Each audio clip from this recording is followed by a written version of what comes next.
You and I are fully aware that Rolex is the king of the watch world, right? Well, Rolex is the king of the luxury market, Seiko the king of the entry level, and San Martin the king of the affordable Chinese watches. They are the only brand on AliExpress you can really say is a well-established one, and for good reason. They have some of, if not the best specifications and finishing for the price range. But there are also some negatives, and in this video we'll cover the brand overall and weigh the goods against the bads. Now, starting off with positives is the absolutely insane finishing. These watches have some of the highest level finishing in any watches under $1,000, and they're available for only $200 to $300. The brushing is done to a high standard, the polishing is fairly good, and the cases are well proportioned and machined, and of course are durable 316L stainless steel. They also have some of the best bracelets in the price range,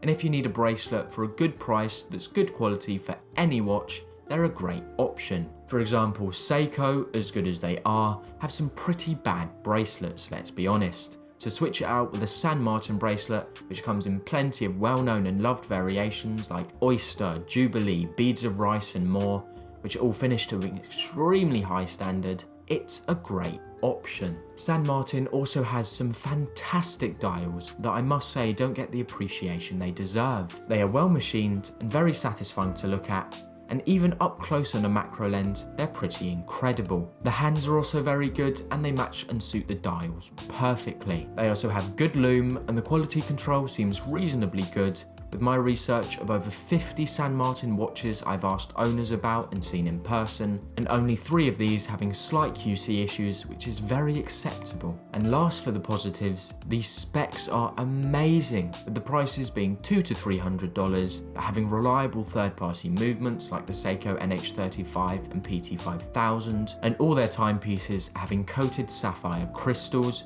which is basically as good as it gets. So the value for money is 100% amazing and very good. It is definitely there.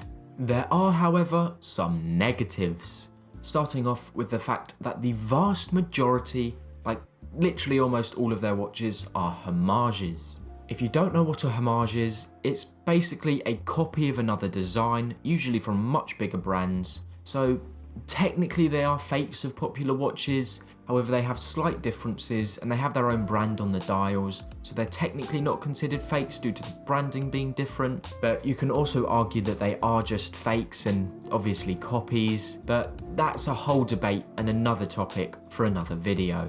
It's very debatable. I mean, some people absolutely love homages. They can get their favourite designs for a much lower price, and lots of people also don't like these bigger brands because they mark up prices and such, and they sort of do it as a rebellious phase against the bigger brands. But there's also the other side where lots of people think they're just legal fakes which shouldn't exist, and they'd say if you have a homage, it's not a real watch.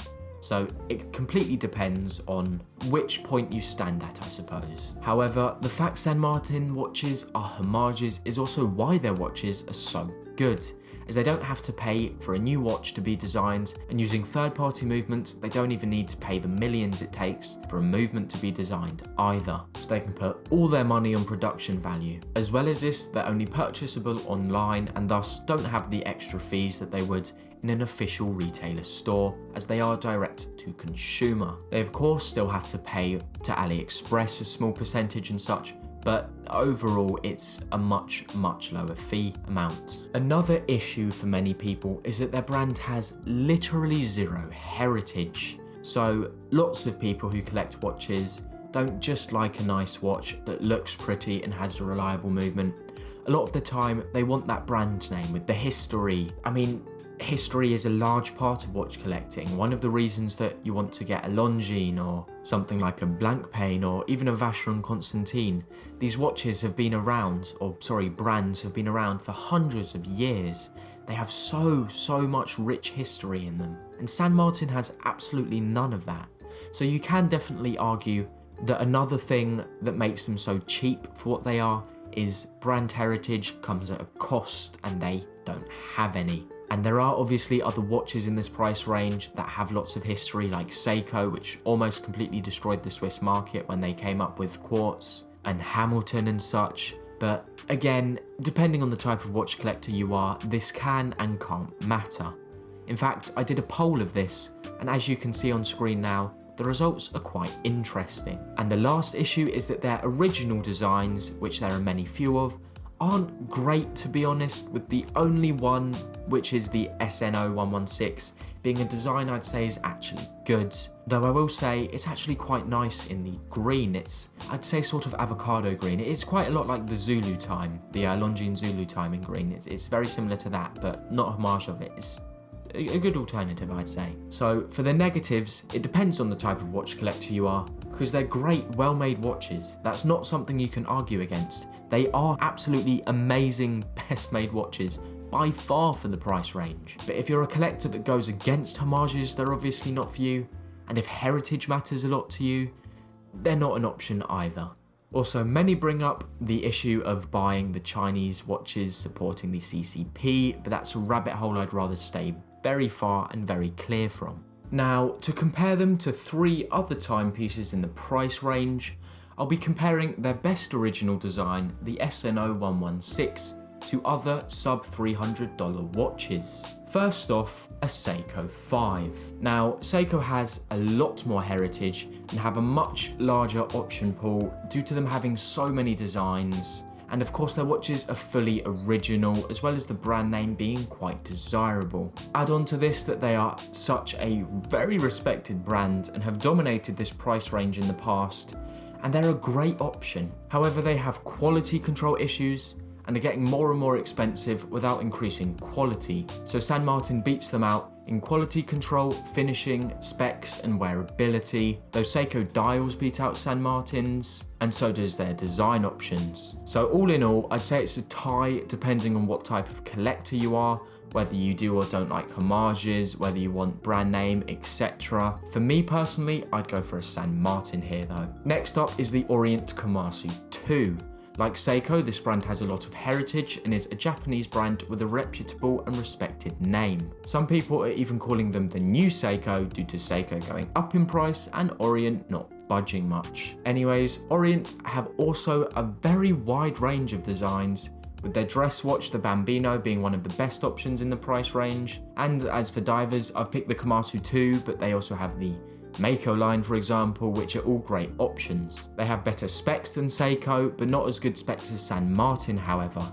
The finishing isn't even close to San Martin, and the bracelets are pretty terrible in comparison to San Martin's too. But they have more dial colours and variety, they're still great value for money, and even though I'd say San Martin beats them in finishing and bracelets, Orient have more heritage, variety, and comparable quality control and specs too. Overall, this depends on what type of collector you are, but I'd actually go for an Orient Kamasu 2 in this case. Third up is the Glycine Combat Sub. Glycine are a smaller known brand and are actually owned by Invicta, but unlike Invicta, they aren't a joke. They have heritage and a respectable brand name, being founded in Switzerland 1914, and again they have a wide range of options and colours and good specs too, with alright finishing and okay bracelets.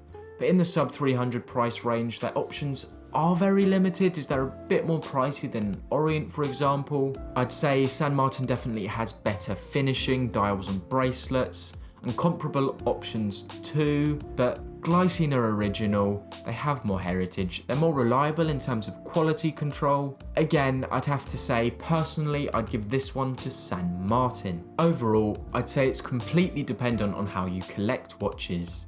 If you only care for the quality and physical aspects of a watch, then San Martin take the cake in this price range 100%. And for me personally, I'd recommend everyone having at least one San Martin to feel that luxury quality for a budget price. But if you collect watches for the magic, the history, the wide option ranges and originality, I've got to give it to Seiko, Glycine and Orient. Either way is a great option, and at the end of the day, just get a watch you love, don't listen to what others say. If a watch speaks to you, personally, go and get it. I'd personally go for the SNO116 in green as a daily beater, but that's just me.